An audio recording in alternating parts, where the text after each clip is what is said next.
Do you think that leader can be at the same time the coach, and if yes, how? Yeah. So the question, if a leader can and should be a coach is an interesting one, because obviously when you lead people, the question is, to what degree do you ask for performance, and to what degree do you support them in performing? And what can you contribute to them in order to grow? Because obviously the desire of coaching is that you support people, show people, help people to develop themselves further. And one of the most important ways of growing is by having to perform challenging tasks and challenging projects. So it's an interesting mix between basically agreeing on stretched objectives, on something which is demanding, which is not just the ordinary and the mediocre, but which goes a little bit beyond that. But then be with the person and support the person as it gets rocky and more difficult. Thank you. So you spoke about developing a person and about trying to challenging also a person with goals and objectives and supporting them for it. So to which degree you think that the role of a coach should be helping people set and reach some goals, and to which degree is to help them developing as a whole, as a person? Yes, I think it's also a question, to what degree does one consider an associate, a colleague, somebody who is outside, who you may be coaching, as just an instrument of work, or as a whole person? And in stating that, of course, I'm saying it's a whole person, it's not just an instrument. And in fact, if one thinks about the definition of leadership, I would say it is the capability to help people to go from being ordinary people to extraordinary people, and from performing the all too possible, the extraordinary. And so many people have much more potential than they really realize and they have awareness of. And so to show that more is possible. The other aspect is, in general, how do you look at the other? Is the other just a function? Or is it more than that? And of course we all have a private life, we have a family, if we're lucky, or we have no family if we're unlucky, we have friends if we're lucky, we have no friends if we're unlucky. So there are, many more aspects to life than just work. Work takes an enormous place, but it's not all. And we all also need relationships which are stable and supporting in order to be able to fulfill the responsibilities which we have at work. So, it's clear that one needs to look at more than just the facade. Thank you. And who has been your coach? I mean, even not formally, but in your life. In many ways, each of my bosses, in business and before in medicine, had one thing they mastered really well. And all were challenging in some ways, which, I still remember And sometimes, you know, it made me angry, and sometimes I thought this is unfair. But in the end, that's how you grow. And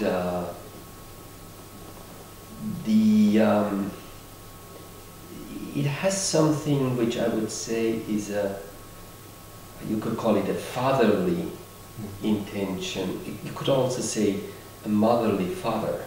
It depends a little bit on the situation, but it's something where there's a well-intentioned person, even when they challenge you, or maybe especially when they challenge you. It's easy to be nice. It's sometimes difficult to be tough. Okay, so it seems that challenging is one of the is important, yes. Most important aspects of being a coach, or in this coaching relation. Challenging in a supervisory function, I would say, if I would separate the supervisory function from a coaching function, I think the challenge is very different. The challenge is more to open the windows and the blinders, but much more patient, much more, you know, with intention of, with empathy and with, you know, not void of any interest, self-interest. While when you're a supervisor, you have your own pressures, and there is always also a certain degree of self-interest. As a pure coach, you know, the satisfaction is to see the other grow and develop. Yeah. And in this sense, how can the willingness to get results influence the role of the supervisor, or on the other side, help the coach, who should be beside his interest to get results absolutely being really effective for? Yeah, the word coach has different meanings for different people. So many people take the analogy of a coach in sports. So then it's always about performance. Yeah. Because you want to win, it's about the football game or something else, but it's to improve performance. In my definition, coach is slightly different. I would say it is self-development which optimally, as a result, allows you to use more of your potential, and you will be better at what you're doing. But it's not the primary intention. It's not performance, is to help people to grow and develop. So it's a slightly different definition. And you find all kinds of definitions by different people. And from the concept derives the practice. And so then people act a little bit differently. But in the end, if people feel just used, I don't think they give the utmost they can. Yeah. And in your experience, what prevents people to get good performances on one side and to be happy with what they do? Yeah, you know, the question, what are hindrance blocks? What are, and for performance and happiness? It's often the personal history which plays a role. It's, you know, the kind of constraints which we have built in ourselves, and where some other people had some doing in it, you know, sometimes the parents or somebody else. But then also the question of the environment in which you are. So it's not an isolated intrapsychological kind of pattern. It's also the social environment in which we operate, and which is a mutual influence. So if you have a very nasty supervisor, if you have extreme rivalry within a team, if you have dysfunctional associates, these all can contribute to misery, and vice versa to happiness.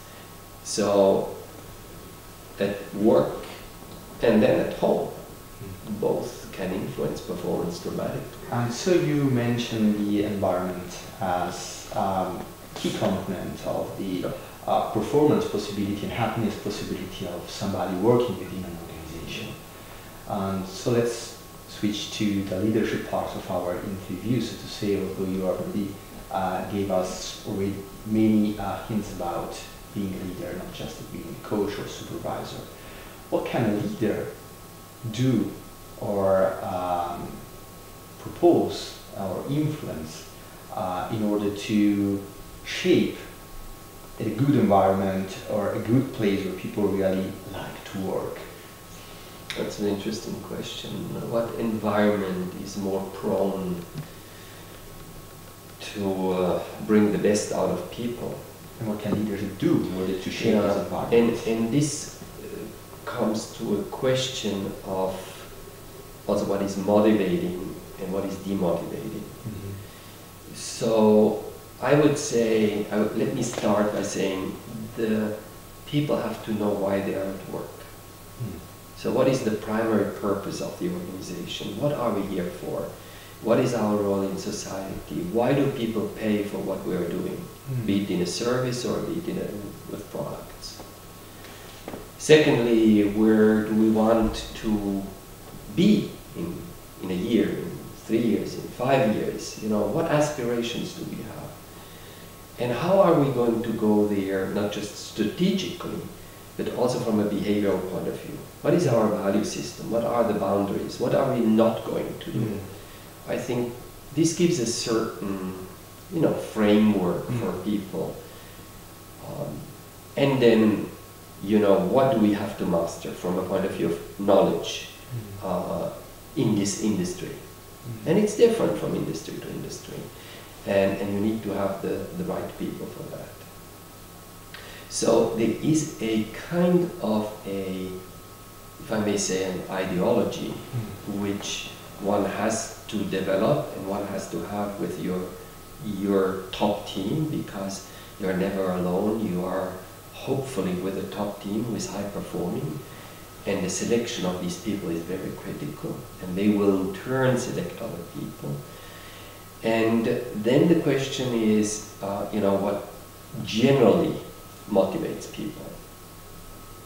So in my view, if you have competent people, people with ambition, and people who have integrity, which I think are three things you may add and who can communicate really. These are basics which are important. But then people want to have achievement. People want to be treated fairly. People would have to have recognition. People want to have a certain degree of freedom to, decide, not total freedom, but a certain degree. These are important motivators. So at the beginning of your last answer started with the idea that people should have a clear vision or a clear idea of what they, the purpose they have in being part of the organization, maybe share the vision of the organization or vision of the team they belong to. Is this sense-giving activity part of the leader main request, main role, or where does this sense-giving is crucial to be done, and it's a leader's task to do that. So, and you have to show it. It's not a theory. You have to show it that you practice it. So you have to give examples in the pharmaceutical industry. What kind of drugs do we develop, and how did it change the life of XYZ? What is the impact? How many people have survived? How many people have been cured? And show faces, human faces. And then, the work in the laboratory or in the production area has sense. We have, for example, when we had a breakthrough therapy for a kind of leukemia, we went into the factory because we were under time pressure to produce it as quickly as possible because there was so much demand. And we talked to the regulatory people and we showed what it can do to patients, save lives. And it had an incredible effect because people knew it depends on me and my team if there will be delays or not. And every day of delay will mean that some people who could otherwise live are dying. So that puts responsibility and sense-giving to the work. And I was talking to a young CEO of a tire company, and he asked this question about how can I motivate the people and so on. And we were discussing, you know, what he's producing. He said tires. I said, well, yeah, and what are your tires giving to your customers? And he couldn't. He said, well, we want to improve the margins and we want to be market leader. I said, yeah, but these are not really motivating things. Maybe market leader, but improving margins and profits is not a great motivator for people. But do you provide safety? Is it a better grip on the road so that if a father is on the motorcycle with a boy behind him, that he feels safe? Or is your tire has more longevity so that, you know, your customer saves money because the profile holds for a longer time? I mean, you have to give these answers in order to tell people this is what we're giving to our customers, and we want to do it better than anybody else. But you have to find a reason and raison d'être. Otherwise, you know, just to make more money for investors cannot be, you know, all motivating for people. Yeah, I completely agree. So not talking about Novartis or tire companies, but on average, it's maybe a difficult question to answer. In your perception, how do actually modern companies, modern corporations act in order to do what you already said? So sense-giving, giving motivation, connecting to the purpose, connecting to the vision. I think some companies do it extremely well. They really give the purpose and talk about mission and the vision and the aspirations and the values and so forth, and others not. And the problem is that in today's environment where we have a lot of uncertainties, a lot of volatility, ambiguity, it requires a number of things from the leaders. The ability to cope with ambiguity, the resilience to go through difficult times, the awareness that you have to absorb also negative things and not to react on it, but to contain them. You have to be a translator from the inside to the outside and the outside of the company to the inside of the company. There are demands not only from customers and investors and employees, but also governments. You have to be able to do it well with different audiences, and sometimes what they want is very different and not compatible with each other. So you have to be able to recognize who great people are so that you can construct a good team. So it's partially, I would summarize, it's partially you have to answer the question, what is my role? And you have to answer the question, who am I? And both things are relevant in bringing a good performance and remaining stable. And so the demands on key executives are humongous. And at the same time, the training and the preparation for the job are often insufficient. So now I'm curious, when you ask yourself these two very important questions, what's my role and who am I? What were your answer? Oh, I know that my role has changed since I retired. So I'm working now mostly as a coach for and with CEOs. Here in Europe and in Asia, and who I am, I mostly know. Not always and not in all facets, because we are on a constant journey of self-development, and a constant journey of learning. And so also, while we remain the same at the core, we grow and develop hopefully throughout our lives. Thank you. So, you spoke a lot, and thank you for this, about the vision and importance to share it and to share this purpose with the company purpose with teammates. How the private experiences of your life, of leader's life, so the story, so to say, influence her view, her vision, and her capability to transmit vision and to share vision? You see, we are, of course, products, if you want, or results out of many factors. So there are genetic factors. We have a certain makeup.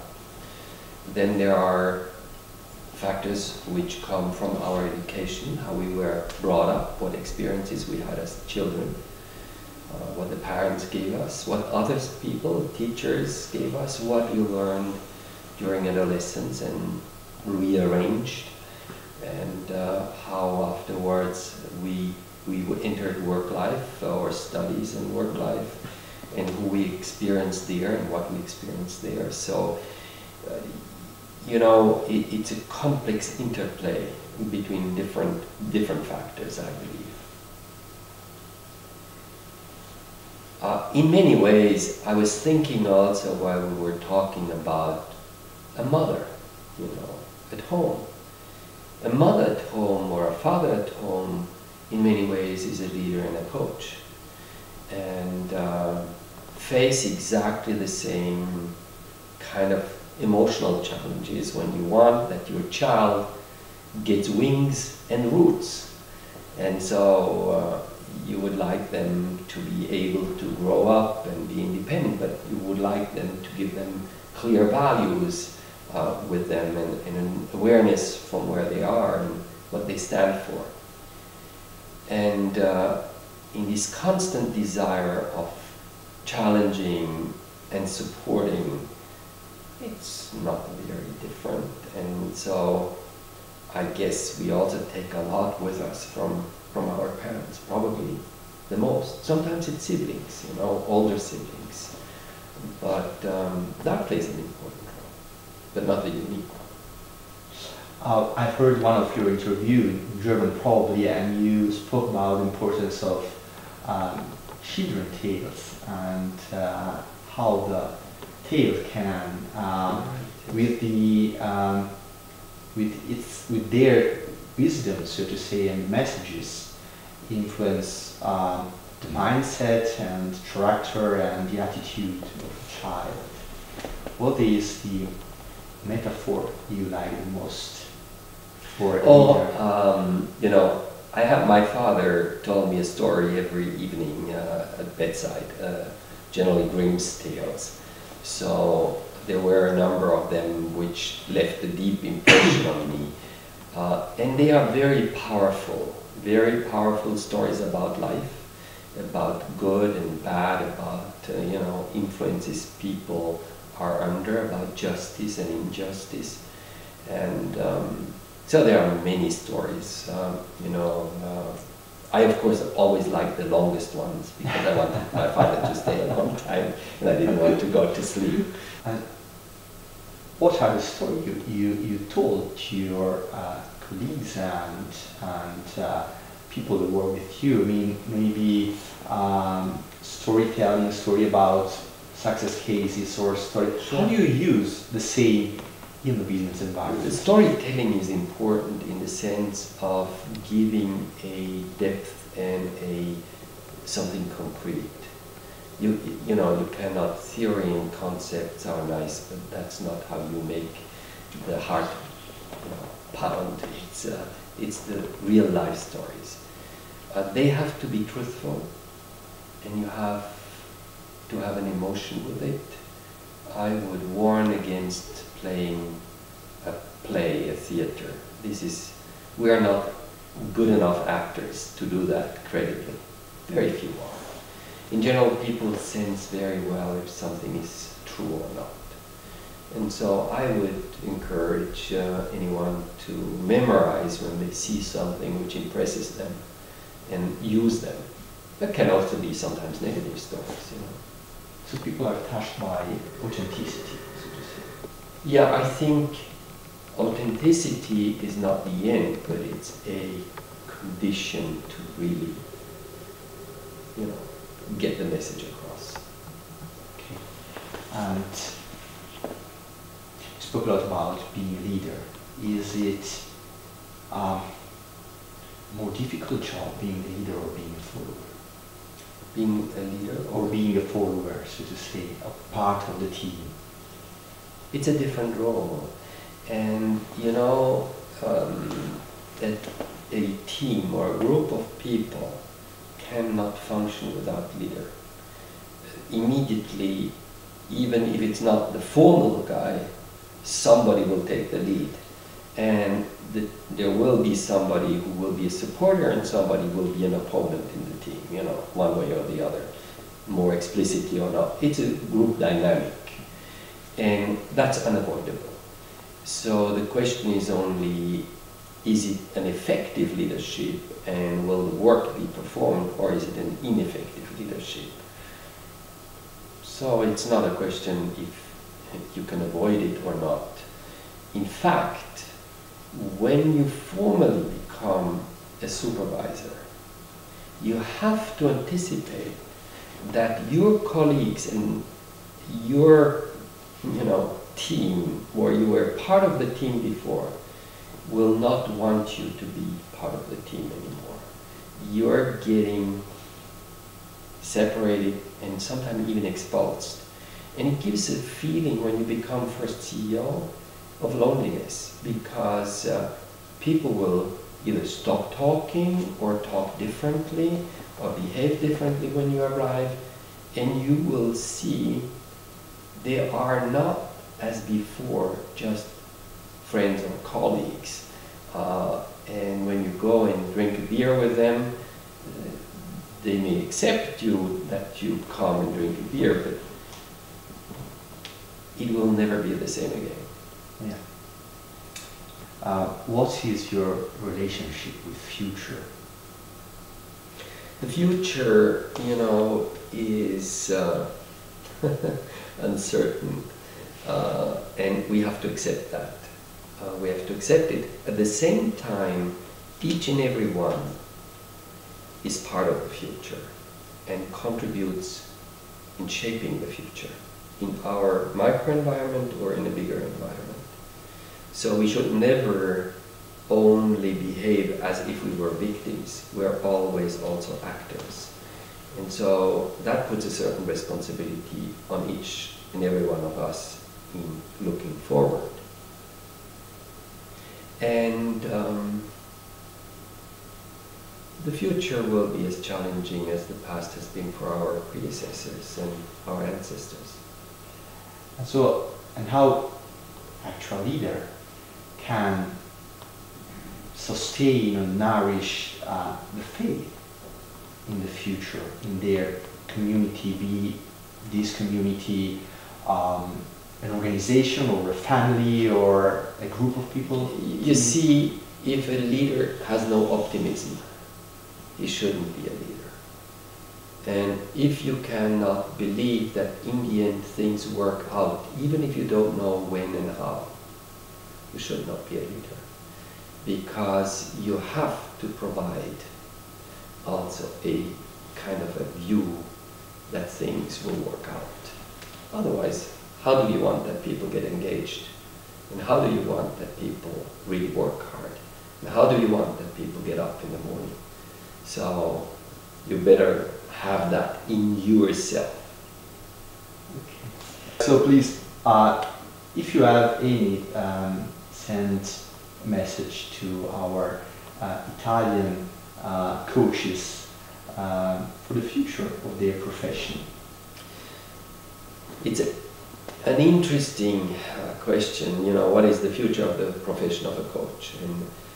And I think in many ways there is a big need there. in times when economically it's difficult, unfortunately, many companies cut development, human development and coaching and so forth.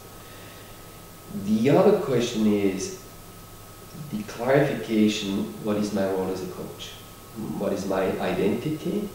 According to what kind of framework do I work? And we have, of course, a very broad spectrum. So we have people who are very experienced, we have younger people, we have people who are worried about how do I get a client, people who are afraid when they have a client, will I suffice in how I'm doing? So many doubts and questions which come up. And I think what would be optimal is to be able to work with an experienced person and be like an apprenticeship. You first watch, then you act under supervision of somebody who is experienced, because the question is always practical work. If I'm being called, then it's a difficult situation, and I have to help to resolve a crisis or a conflict. How do I do that? And can I do this? And so yes, in general it's possible, but you know, you have to learn a few things of the trade, and I think it's cognitive learning and it's experience. So thank you very much for time, Sure. wisdom, and answers, of course, you have for us. Thank you very much, Mr. Thank you. Thank you.